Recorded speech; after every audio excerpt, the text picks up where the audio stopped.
விதைகள் இயக்கம் இது மண்ணிற்கு மக்களுக்குமான விதைகளின் குரல். வீக்கெண்ட் அரசியல்வாதியான விஜய் அவர்கள் தொடர்ச்சியாக சொதப்பிக்கிட்டே வராரு. நாங்க கூட சரி தேர்தல் அறிவிச்சதுக்கு பிறகாவது இவர் ஆக்டிவ் ஆவாரு, பனையூர் பதுங்குக்குடியிலிருந்து எழுந்து வருவாரு, பிரச்சாரத்தை வேகப்படுத்துவாரு, சிஎம் ஆகுவாரு அப்படின்னு நாங்க எதிர்பார்த்துக்கிட்டு இருந்தா இவன் பதுங்குக்குடியை விட்டு இன்னும் எந்திரிக்கவே இல்லை. சரி தேர்தல் தான் அறிவிச்சிட்டாங்களே அப்போவாது வருவான்னு பார்த்தா அப்பயும் வரல. அதனால இன்றைக்கு கட்சி நிர்வாகிகளும் சரி, இரண்டாம் கட்ட தலைவர்களும் சரி, தொண்டர்களும் சரி ரொம்ப சோர்ந்து போயிட்டு இன்னைக்கு இவன் கட்சியாடா நம்ம சேர்ந்தோன்ற மனநிலைக்கு வந்திருக்கிறாங்க. இதனுடைய விவரம் என்ன என்பதை பற்றி விரிவாக இந்த காணொலியில நாம பேச போகிறோம். இது வரைக்கும் நம்முடைய சேனலை நீங்க சப்ஸ்கிரைப் பண்ணாம இருந்திருந்தா மறக்காம சப்ஸ்கிரைப் பண்ணிடுங்க. அப்படியே பக்கத்துல இருக்க அந்த பில் சிம்பிள் கிளிக் பண்ணிட்டீங்கன்னா நாம போடக்கூடிய வீடியோக்கள் உடனடியாக உங்களை வந்து சேரும். நம்முடைய சேனலை பார்க்கக்கூடிய கிட்டத்தட்ட 80% பேர் சப்ஸ்கிரைப் பண்ணாம பார்த்துக்கிட்டு இருக்கீங்க. சப்ஸ்கிரைப் பண்ணீங்கன்னா உடனடியாக நோட்டிபிகேஷன் வரும். சரிங்களா? சரி, விஜய் அவர்கள் வந்து கட்சி தொடங்கி 2.5 வருஷம் எடுத்துக்கிட்டு ஆக போகிறது. இவர் தமிழ்நாடு அரசியல் அப்படியே புரட்டி போட்டு புடுங்க போறார், புதிய புரட்சியை ஏற்படுத்த போகிறார் அப்படின்னு எல்லாரும் ஆவலாக எதிர்பார்த்துக்கிட்டு இருந்தாங்க. ஆனா இவனை அரசியலுக்கே லாயக்கு இல்லாதவன், அரசியல் என்று எழுதுவதற்கு கூட தகுதியற்றவன் சொல்லிட்டு ஒவ்வொரு முறையும் விஜய் அவர்கள் வந்து தன்னை தானே நிரூபிச்சுக்கிட்டு வரார். அவருடைய சொத்து கணக்கு தாக்கல் செய்ததாக இருக்கட்டும், அவருடைய மனைவி விவகாரம் வெளியே வந்ததாக இருக்கட்டும், கரூர் விவகாரத்துல ஓடி போனதாக இருக்கட்டும், இப்படியாக ஓடுகாலி என்ற பெயரை மட்டும்தான் வைத்திருக்காரு. அவருடைய வாழ்க்கையில ஒரு பிரச்சனை வருதுனாக்க அதை எதிர்த்து நின்று ஃபேஸ் பண்ண கூட ஒரு துணிவில்லாத தலைவராகத்தான் நடிகர் விஜய் அவர்கள் வந்து அறியப்பட்டுக்கிட்டு வராரு. அவர் வந்து அவருடைய வாழ்க்கையில் நடக்கக்கூடிய ஒவ்வொரு பிரச்சனையும் பார்த்து பயந்து ஓடிக்கிட்டு தான் இருக்காரு. ஒரு ஓடுகாலியாகத்தான் இன்றைக்கு அவர் தமிழ்நாடு மக்கள் மத்தியில பதிஞ்சிருக்காரே தவிர ஒரு தலைவராக இன்னும் பதிவு பண்ணல, இன்னும் பதிவு ஆகல. ஒருவேளை மனைவி விவகாரத்தை இவர் நினைச்சிருந்தாருனாக்க, ஆமாங்க எனக்கு என் மனைவிக்கு பிரச்சனைங்க, டைவர்ஸ் கொடுக்க போறேங்க, அதுக்கு என்னங்க இப்ப அப்படின்னு தைரியமா சொல்லிருக்கலாம். அதை விட்டுட்டு த்ரிஷாவை கூட்டிட்டு போயிட்டு அது பேக் ஃபயர் ஆனிச்சு. கரூர் சம்பவத்துல நேர்ல போய் அந்த மக்களை சந்திச்சிருந்தா இன்னைக்கு மிகப்பெரிய ஒரு செல்வாக்கு அவருக்கு கிடைச்சிருக்கும். மக்களை போய் நேர்ல சந்திச்சா அந்த கரை இன்னும் விஜய் மேல இருக்குது. இப்படி ஜனநாயகன் படத்துல கூட அவர் பிரச்சனைக்கு, அவருடைய படத்துக்கு வந்த பிரச்சனை கூட குரல் கொடுக்காத முடியாத இடத்துக்கு விஜய் அவர்கள் தள்ளப்பட்டு விட்டார். இப்படியாக தன்னுடைய வாழ்க்கைக்காகவே தன்னுக்காகவே போராடி கொள்ளாத ஒருவன் இந்த தமிழ்நாட்டை காப்பாற்ற போறான்னு சொல்லிட்டு இன்றைக்கும் சில தவிட்டு தற்கொலைகளை வந்து நம்பிக்கிட்டு இருக்காங்க. அதுதான் வேதனையாக இருக்கிறது. சரி, தேர்தல் தேதிதான் அறிவிச்சாச்சே, இவனுக்கு என்ன கேடு, போய் பிரச்சாரம் பண்ணலாம்ல அப்படின்னு நாம நினைக்கும் போதுதான் நாம யாராவது விஜய் வர வேணாம்னு சொல்றோமா? சொல்லுங்க பாப்போம். தினமும் தான் கூப்பிடுறோம், யோ வீதிக்கு வாயா, தெருவுக்கு வாயா, மக்கள் பிரச்சனையை பேசியா, எங்க கூட சண்டை செய்யான்னு டெய்லி தான் கூப்பிட்டு இருக்கோம். வரவே மாட்டேன்றானே. சரி பிரச்சாரம் தேர்தல் அறிவிப்பு பிறகு வருவான்னு பார்த்தா அப்பயும் வரல. சரி, வேட்பாளர் தாக்கல் பண்ணலாம், வேட்பு மனுக்கள் தாக்கல் பண்ணலாம்னு அறிவித்த பிறகு விஜய் அவர் வந்து முதல் ஆளா போய் தாக்கல் பண்ணது விஜய் தான். மற்ற அரசியல் கட்சி தலைவர்லாம் விஜய்க்கு பிறகுதான் போய் வேட்புமனு தாக்கல் பண்ணாங்க. வேட்புமனு தாக்கல் செய்யலாம் சொல்லிட்டு 30ஆம் தேதி அறிவிச்ச உடனே முதல் ஆளாக போயிட்டு அந்த வேட்புமனுவை தாக்கல் செய்தது விஜய் தான். சரி, அப்பா டேய் என்னடா இவ்வளவு சீக்கிரமா? எப்பவுமே வந்து ஏதாவது ஒரு நிகழ்ச்சினாக்க அவனை வச்சு கடப்பாரை விட்டு குத்தி தான் எழுப்பணும். ஆனா இந்த வேட்புமனு தாக்கல் பண்றதுக்கு இவனே எந்திரிச்சு போயிட்டு வேட்புமனு தாக்கல் பண்றானே, எல்லாருக்கும் முன்னாடி சுறுசுறுப்பா போய் பண்றானே, இனிமே அவ்வளவுதான் தமிழ்நாடு அரசியல் களம் மதகலப்பட போகுது, விஜய் இறங்கிட்டாரு களத்துல அப்படின்னு நாங்க நினைச்சோம். திடீர்னு பார்த்தா வேட்புமனு தாக்கல் பண்ணிட்டு அடுத்த நாள் போய் படுத்துக்கிட்டான். எந்த ஒரு விதமான தகவலும் கிடையாது. 31ஆம் தேதி போய் படுத்துக்கிட்டான். அப்புறம் 1ஆம் தேதி அறிவிப்பு வருது, கொளத்தூர் பெரம்பூருக்கு பிரச்சாரம் பண்ண போறான்னு சொல்லிட்டு. அவர் நிக்கக்கூடிய தொகுதி பெரம்பூர்ல பிரச்சாரம் பண்ண போறாரு. அங்க கூடின கூட்டத்தை பார்த்துட்டு பாதியிலே பிரச்சாரத்தை முடிச்சுக்கிட்டு இவங்க தொண்டர்கள் பண்ண அட்ராசிட்டியும் டார்ச்சரையும் பார்த்துட்டு இவனுங்க கூட இன்னும் கொஞ்ச நேரம் இருந்தா நம்மள நாசம் பண்ணிடுவாங்கன்னு சொல்லிட்டு கொளத்தூருக்கு போக வேண்டிய பிரச்சாரத்தையும் பெரம்பூர்ல நடத்திக்கிட்டு இருந்த பிரச்சாரத்தையும் எல்லாத்தையும் பாதியிலே கேன்சல் பண்ணிட்டு போய் படுத்துக்கிட்டாரு 1ஆம் தேதி. சரி, 2ஆம் தேதியாவது ஏதாவது அறிவிப்பு வரும் அப்படின்னு பார்த்தாக்க 2ஆம் தேதியும் அறிவிப்பு எதுவும் கிடையாது. அப்படியே அமைதியாக இருக்கிறது. திடீர்னு பார்த்தா திருச்சிக்கு போறாரு. திடீர்னு திருச்சிக்கு போயிட்டு அங்க போய் நான் திருச்சியில அவர் போட்டியிடக்கூடிய திருச்சி கிழக்கு தொகுதி, அந்த திருச்சி கிழக்குல போயிட்டு பிரச்சாரம் பண்றேன். அங்க போயிட்டு அங்கேயும் பிரச்சாரத்தை பாதியிலே முடிச்சுக்கிட்டு எந்த விதமான ஒரு அர்த்தமும் இல்லாத பேச்சை பேசிட்டு அவர் மாதிரி கிளம்பி விட்டாரு. இப்ப நல்லா கவனிங்களேன், இந்த தேர்தல் தேதி அறிவிப்புக்கு முன்னாடி, இந்த வேட்புமனுலாம் தாக்கல் செய்யலாம் என்பதற்கு முன்னாடி, இந்த கூட்டணிகள்லாம் அமைவதற்கு முன்னாடி விஜய் எங்க கூட்டம் போட்டாலும் உடனே எல்லா சேனலும் லைவ் பண்ணும். அதுதான் விவாதமாக இருக்கும் அந்த நாள் ஃபுல்லா. ஆனா இவர் பெரம்பூர் தொகுதியிலையும் திருச்சிலையும் போய் 2 நாளா அவர் போட்டியிடக்கூடிய தொகுதியில போய் பிரச்சாரம் பண்றாரு. ஆனால் அது விவாத பொருளாக மாறவில்லை. தமிழ்நாடு அரசியல்ல யாரும் அதை பத்தி பேசல. அவ்வளவுதான், மவுஸ் போயிடுச்சு. 2 நாள் இந்த சினிமா நடிகனுடைய விளம்பரம் என்பது ஒரு 4 நாள், அவ்வளவுதான். அதற்கு மேல எடுபடாது, தாங்காது. ஏன்னா மேட்ரு இல்ல, விஷயம் இல்ல. களத்துல வந்து மக்கள் பிரச்சனையை பேசி ஆளுங்கட்சி செய்தக்கூடிய தவறுகளை சுட்டி காட்டி தட்டி கேட்டால் மட்டும்தானே அது பரபரப்பாக ஆகும். களத்துல அவரும் இருக்கிறதாக வரும். இன்னைக்கு கண்ணு கட்டிய தூரம் வரை களத்திலேயே இல்லை. பிரச்சாரத்துக்கும் வரல. இதோ இப்ப வரைக்கும் இன்னும் 2 வாரம் தாங்க இருக்கு. 2 வாரம் கூட சொல்ல முடியாது முழுசா. ஏன்னா 23ஆம் தேதி எலெக்ஷன்னா 2 நாளைக்கு முன்னாடி எல்லாரும் பிரச்சாரத்தை நிறுத்திடணும். அப்பனா 21ஆம் தேதியே பிரச்சாரம் முடிஞ்சிடும். புரியுதுங்களா? அப்போ எப்படி பார்த்தாலும் இன்னும் ஒரு 2 வாரத்துக்குள்ளதான் இருக்குது. சரி, இந்த 2 வாரத்துக்குள்ளேயாவது 234 தொகுதியும் இவன் கவர் பண்ண முடியாது. அது நாமளே சொல்லிட்டோம். இவன் கவர் பண்ண போறது கிடையாது.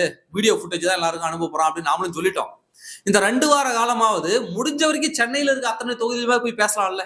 சென்னை தொகுதியிலாவது கைப்பற்றுவதற்கு முயற்சி பண்ணலாம்ல. இப்ப வரைக்கும் எந்த அப்டேட்டும் கிடையாதுங்க. எப்படி இப்ப வரைக்கும் எந்த அப்டேட்டும் கிடையாது விஜய் தரப்புல இருந்து. இங்க பிரச்சாரம் பண்ண போறாரு, அங்க பேச போகிறார் அப்படின்னு எந்த அப்டேட்டும் கிடையாது. இதனால கட்சியினுடைய 2ஆம் கட்ட தலைவர்களே சோர்ந்து போயிட்டாங்க. என்னையா இப்படி இருக்கிறாரு, எங்கேயும் பிரச்சாரத்துக்கு போகாம படுத்துக்கிட்டே இருந்தாக்க வெற்றி தேடி வந்துருமா?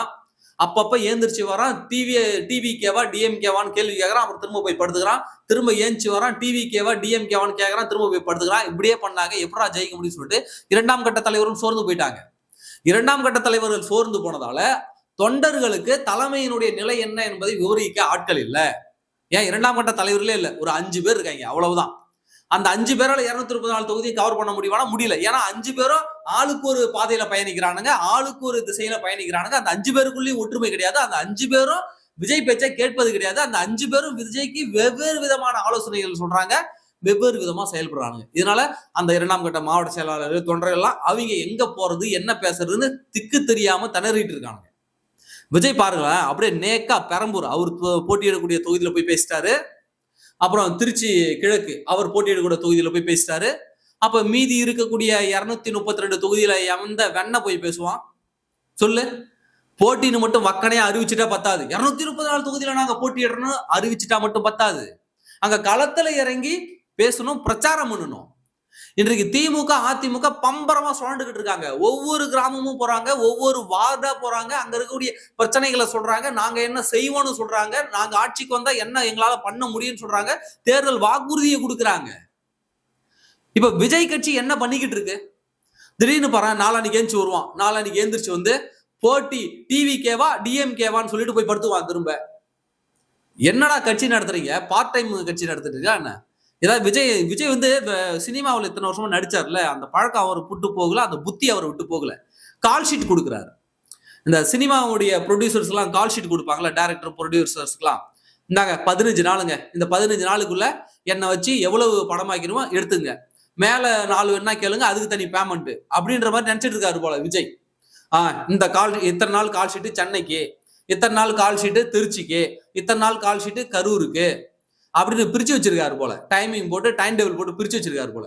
இத்தனை நாள் நான் வீட்டுல ரெஸ்ட் எடுப்பேன், இன்னைக்கு தேதிக்கு இங்க கோவாவுக்கு ஊர் சுற்ற போவேன் தோழியோட, இத்தனாம் தேதிக்கு இங்க இருந்து மும்பைக்கு தனி பிளாட்ல தோழியோடு போவேன் அப்படின்னு சொல்லிட்டு டைம் டேபிள் போட்டு வச்சிருக்காரு போல.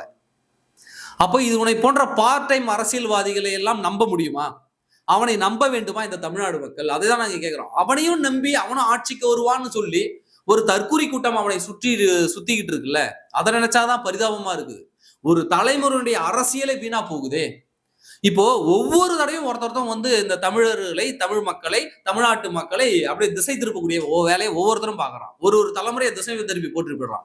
நாம ஒரு 10 வருஷம் உழைச்சி ஒரு கொள்கை பிடிப்புள்ள ஒரு கூட்டத்தை உருவாக்கி வச்சா, விஜய் போன்ற தவிடு தற்குறிகள் மாதிரி ஒரு தலைவர்கள் வருவானுங்க, அப்படியே நான் தான் அடுத்த முதல்வர் சொல்லுவானுங்க, அப்படியே ஒரு தலைமுறையை வீணாக்கிடுவானுங்க. திரும்ப அந்த தலைமுறையை திருத்தி அரசியலை கத்துக் கொடுத்து, கொள்கைகளை கத்துக் கொடுத்து கொண்டு வரதுக்குள்ள திரும்ப 10 வருஷம் ஆயிடும். அந்த 10 வருஷத்துல இன்னொரு தற்குறி வரும் சினிமாவில இருந்து வந்து, நான் தான் அடுத்த சிஎம்னு சொல்லுவோம். இப்படியாக தமிழ்நாட்டை இவர்கள் நாசம் செய்து கொண்டிருக்கிறார்கள். அப்போ இன்றைக்கு அவருடைய கட்சி தொண்டர்களே அப்செட், கடும் அப்செட். 2ஆம் கட்ட நிர்வாகிகள் அப்செட். தேர்தல் அறிக்கைகள் முழுசா வெளியிடல, வேட்பாளர்களை முழுசா வந்து ஒவ்வொருத்தங்களையும் தனித்தனியாக அந்த தொகுதிகளுக்கு போயிட்டு அறிமுகப்படுத்தி வைக்கல. அவர்கள் எப்படி அறிமுகமாவார்கள்? அவங்க எப்படி திமுக அதிமுகவுக்கு மாற்றாக அங்க களத்துல இறங்கி பிரச்சாரம் பண்ணுவாங்க? புரியுதா உங்களுக்கு? எப்படி பிரச்சாரம் பண்ணுவாங்க? இப்போ எங்க கள்ளக்குறிச்சி தொகுதியில பாத்தீங்கன்னா குமரகுரு இருக்கிறாரு. திமுக சார்புல அங்க கூட்டணி கட்சி எதுக்கும் ஒதுக்கி இருக்காங்க. விசிகா தான் நிக்குது திமுக சார்புல, திமுக கூட்டணியில. இப்ப விசிகா கட்சியில இருந்து நிக்கிறாங்க. அங்க கள்ளக்குறிச்சி தொகுதி வந்து குமரகுரு மாவட்ட செயலாளர் அவருடைய கண்ட்ரோல்ல இருக்கு. அங்க அதிமுக சார்பில் இருக்கக்கூடிய வேட்பாளர் அவர் பாத்துக்குவாரு. குமரகுரு முகம் தான் அங்க பிராண்டு கள்ளக்குறிச்சியில. இப்போ டிவிகே யாரை நிறுத்துறாங்களோ அவங்களை அங்க கூட்டிட்டு போயிட்டு அவர்களை விஜய் அறிமுகப்படுத்துறாங்க மக்களுக்கு தெரியும். இல்ல எப்படி விளம்பரம் கிடைக்கும்? அந்த பகுதி டிவிக்கு அந்த சட்டமன்ற உறுப்பினராக நிற்பக்கூடியவருக்கு எப்படி அறிமுகம் கிடைக்கும்? எப்படி விளம்பரம் கிடைக்கும்? அல்லது அவ்வளவு செலவு செய்வதற்கு அவர்கள்ட்ட அந்த பொருளாதாரம் இருக்கிறதா? அப்ப அந்த பொறுப்பு யாருகிட்ட இருக்கு? விஜய் கிட்ட தானே இருக்கு. அப்ப 234 தொகுதிக்கு இவர் ஒவ்வொரு கிராமமா போக சொல்லல. ஒவ்வொரு தொகுதியினுடைய அந்த தலைநகரம் இருக்கு இல்லைங்களா? இப்ப உளுந்தூர்பேட்டை தொகுதினா உளுந்தூர்பேட்டை தான் ஹப். கள்ளக்குறிச்சி தொகுதினா கள்ளக்குறிச்சி தான் ஹப். அப்படி ஒவ்வொரு தொகுதியிலும் அந்த ஹப்பா இருக்கக்கூடிய ஒரு தலைமை ஊருக்கு மட்டுமாவது போயிட்டு முகத்தை காட்டிட்டு வரலாம்ல. இவர் தாங்க நம்ம கட்சி வேட்பாளர் சொல்லிக்கிட்டு வரலாம்ல. ஒண்ணு இல்லைங்க, ஒரு நாள் வேன் எடுத்தாக்க அவருடைய சொகுசு பேருந்து இருக்குல்ல, அந்த யம தர்மராஜா வாகனம், அந்த யம தர்மராஜா வாகனத்தை ஒரு நாள் எடுத்தாருன்னா போதும், அசால்ட்டா 5 தொகுதி போலாம். ஒரு தொகுதியிலையும் 1 மணி நேரம் இருந்தா போதும், 5 மணி நேரம் டிராவல் ஒரு நாள் கம்ப்ளீட் பண்ண முடியும். ஆனா அதுக்கு கூட முடியாத குறுகிய காலகட்டத்தில் சிக்கி இருக்காரு. அப்போ போன கட்சி ஆரம்பிச்சா போய் அந்த நாடாளுமன்ற தேர்தலையும் விட்டுட்டாரு. இப்போ வரக்கூடிய சட்டமன்ற தேர்தலையும் கோட்டை விட்டுடுச்சு. இப்ப நான் தான் மாற்றுன்னு வெளியில கத்திக்கிட்டு திரும்ப ஓடி போயிடும். இந்த விளையாட்டு பிள்ளைங்க வெல்லாம வீடு சேராதுன்னு சொல்லுவாங்கல்ல, அது விஜய் கட்சியை பார்த்து நம்ம கண்கூடாக தெரிந்து கொள்ளலாம். விளையாட்டுத்தனமாக, சின்ன பிள்ளைத்தனமாக அரசியலை இவர்கள் அவ்வளவு எளிதா எடுத்திருக்கானுங்க.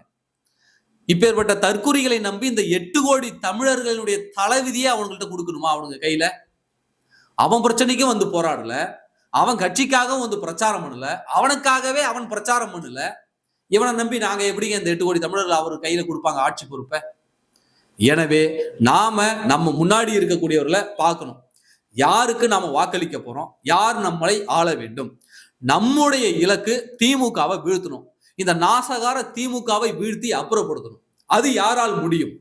சிந்திங்க. விஜய் ரசிகனுடைய பார்வைக்கே விடுற சிந்திங்க, 5 நிமிஷம் சிந்திங்க. திமுகவை வீழ்த்தணும், திமுகவை வீட்டுக்கு அனுப்பணும். திமுக தீய சக்தி. அது யாரால் முடியும்? விஜயால முடியுமா? சத்தியமா முடியாது. அது உங்களுக்கே தெரியும். நீங்க ரசிகர் மனப்பான்மையில சொல்லிடலாம், விஜய் தான் அடுத்த சிஎம் சொல்லிக்கலாம். ஆனா கலை யதார்த்தம் ஒரு 5 நிமிஷம் யோசிச்சு பாருங்க. விஜயால முடியுமா? முடியாது. மீண்டும் திமுக வந்தால் அது விஜய்க்கு தான் ஆபத்து. கட்சியும் சிலுசிலா உடைப்பானுங்க, சினிமாக்குள்ளேயே விஜய நுழைய விட மாட்டானுங்க. ஞாபகம் வச்சுக்கோங்க. அப்ப திமுகவை வீழ்த்தக்கூடிய சக்தி ஆயுதம் எதுனா அதிமுக. அப்ப அதிமுகவுக்கு நாம அளிக்கக்கூடிய வாக்குகள்லாம் திமுகவை வீழ்த்தும். இப்ப நீங்க திமுகவை வீழ்த்தணும்னு சொல்லிட்டு விஜய்க்கு ஓட்டு போட்டீங்கன்னா அப்ப திமுக தான் வெல்லும். ஏன்னா திமுகவுடைய எதிர்ப்பு வாக்குகளையும் பிரிப்பாரு, திமுகவுடைய சிறுபான்மையின் வாக்குகளையும் பிரிப்பாரு. ஆனா விஜய் பக்கம் அந்த வாக்குகள் பிரிவதால அதிமுகவுக்கு போகாம யார் ஜெயிப்பா? திமுக தான் ஜெயிக்கும். அப்போ நீங்க திமுகவை தோற்கடிக்கணும்னு போடக்கூடிய ஒவ்வொரு வாக்குகளும், விஜய்க்கு போடக்கூடிய ஒவ்வொரு வாக்குகளும் அது திமுகவிற்கு போடக்கூடிய நேரடி வாக்குகள் என்பதை நீங்கள் சிந்தித்து முடிவெடுங்க தான் நாங்க சொல்றோம். நீ அதிமுகவுக்கு ஓட்டு போடுன்னு நாங்க சொல்லல. 5 நிமிஷம் சிந்தி. விஜய்க்கு போடக்கூடிய ஓட்டு யாருக்கான ஓட்டு? விஜய்க்கு ஓட்டு போட்டா திமுக தோற்கடிக்க முடியுமா? அப்போ விஜய்க்கும் திமுகவும் ஓட்டு போடுறது ஒண்ணுதான். இதை நீ சிந்திச்சு முடிவெடுத்து நீ வாக்களி. அதை தான் நாங்க சொல்றோம். இன்றைக்கு விஜய் அவர்களுடைய நடவடிக்கை என்பது அவர்கள் தொண்டர்கள் மத்தியிலே மிகப்பெரிய அதிருப்தியை ஏற்படுத்தியிருக்கிறது. 2ஆம் கட்ட தலைவர்கள் மத்தியெல்லாம் மிகப்பெரிய அதிருப்தியை ஏற்படுத்துகிறது. குறிப்பா செங்கோட்டையன் அவர்கள் இந்த தேர்தல் முடிந்த பிறகு வேறு கட்சிக்கு தாவ போகிறார். அது அதிமுக இல்ல. அதிமுகவில் திரும்ப அவனை சேர்த்துக்கவே மாட்டாங்க. அதிமுக என்னைக்குமே ஒருத்தன் தூக்கி வெளில கடை செய்யுதுன்னா அப்படியே கடை, அவ்வளவுதான்.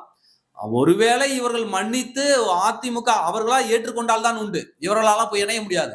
செங்கோட்டையன் கதை அதோட முடிஞ்சது. திமுகவில் இணைவதற்கான வாய்ப்புகள் இருக்கு. திமுகவில் இணைஞ்சாலும் 10ஓட 11 தான் செங்கோட்டையன். ஏன்னா இவர் விஜய் கட்சிக்கு போறதுக்கு முன்னாடியே திமுக அவ்வளவு முயற்சி செஞ்சது, செங்கோட்டையன் எப்படியாவது தன்னுடைய கூட்டணிகளை இழுத்துறணும்னு சொல்லிட்டு. ஒருவேளை அன்னைக்கே செங்கோட்டையன் போயிருந்தா ஓபிஎஸ்க்கு போடி தொகுதியை கொடுத்த மாதிரி இன்னைக்கு திமுக சார்பில் செங்கோட்டையனுக்கு கோபி தொகுதியை கொடுத்திருப்பாங்க. ஆனால் காலம் கடந்து விட்டது, அவருடைய செல்வாக்கு சரிந்து விட்டது. இவரை சேர்த்துக் கொள்வதால் திமுகவுக்கு 10 பைசா புண்ணியம் இல்லை. எப்படி இன்னைக்கு தேமுதிகவை சேர்த்துக்கிட்டாங்களோ அது போலதான் செங்கோட்டையனை சேர்த்துக்கிறதும். அதனால திமுக அந்த தவறான முடிவுகளும் எடுக்க மாட்டாங்க. அதனால இன்றைக்கு செங்கோட்டையன் அரசனை நம்பி புருஷனை கைவிட்ட கதையாக இன்றைக்கு செங்கோட்டையன் அரசியல் அனாதையாகி நிற்கப் போகிறார் 2026 தேர்தல் முடிவுகள் வந்த பிறகு. எனவே விஜய் போன்ற தற்குறிகளுக்கு வாக்களித்து உங்களுடைய வாக்குகளை வீணாக்காதீர்கள். உங்கள் வீடு தேடி வருவார்கள் அந்த விசிலடிச்சான் குஞ்சுகள், அப்படியே விரட்டி அந்த பக்கம் தருத்தி விடுங்க. அதுதான் தமிழ்நாட்டுக்கு பாதுகாப்பு. டிஎம்கேவும் டிவிகேவும் ரெண்டும் ஒண்ணுதான். திமுகவும் தாவேகாவும் ரெண்டும் ஒண்ணுதான். இவர்கள் ஒன்றுக்கு ஒன்று சளைத்தவர்கள் அல்ல, இவர்கள் வெவ்வேறானவர்கள் கிடையாது. இருவருக்கும் மிகப்பெரிய அண்டர் கிரவுண்ட் டீலிங்களா இருக்குது. இதை நீங்கள் புரிந்து கொள்ள வேண்டும். நன்றி.